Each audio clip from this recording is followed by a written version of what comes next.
આજે હરમાં બોલાવી ફૂલ બાકાજી કી જય માતાજી મિત્રો. આપણે સવારમાં સોડી વાળા ઘઉં વાળામાં ઢોરા અહીંયા બાપુએ કરી દીધું ઘઉં વાળામાં લોડર ચાલુ. આ થોડુંક ખારું થઈ ગયું તો એને કાઢીને બીજું ભરવાનું છે.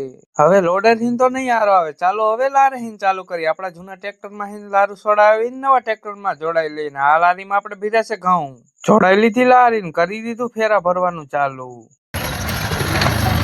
થોડીક જ વારમાં ભરી લીધો ફેરો તો ચાલો હવે ખાલી કરી વારી. અહીંયા ફેરા ભરીને ખારું તો બધું કાઢી વાર્યું. હવે ભરવાનું છે અહીંયા ખાતર. ભાગી ગયા બપોરના 2 ને હવે દિવસે 2 ફેરા જેવું ખાતર ને બાપુ જાય છે ખાલી કરવા.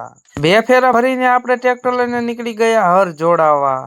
થોડીક જ વારમાં જોડાઈ લીધા હર ને નીકળી ગયા આપણે પાછા આપણી વાડી તરફ. થોડીક જ વારમાં આપણે ટ્રેક્ટર લઈને આવી ગયા વાડીએ ને અહીંયા બાપુ રાયતો કાકો કરે છે કોઈસું સેટ કરીને રાયતા કાકાએ કરી વાર્યું હરનું મુહૂર્ત. થોડીક વાર પછી આપણે કરી દીધું હર હાંકવાનું ચાલુ. હવે બોલશે ફૂલ બાકાજી કી. હું હર હાંકતો હતો બાપુ જૂનું ટ્રેક્ટર માં દાંતી જોડાવીને આવી ગયા ધોરિયા ભાંગવા.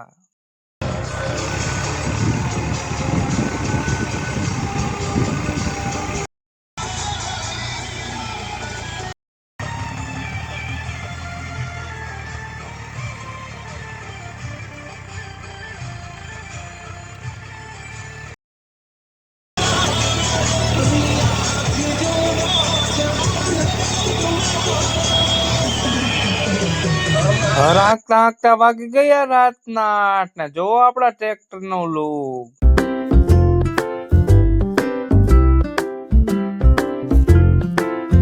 વાગી ગયા રાતના 9 ટ્રેક્ટર લઈને આવી ગયા આપણે મક્કા ને આ બ્લોગ ને વાયા જઈને કરી. તમને મારો મિની બ્લોગ સારો લાગે તો લાઈક ફોલો કરતા જજો.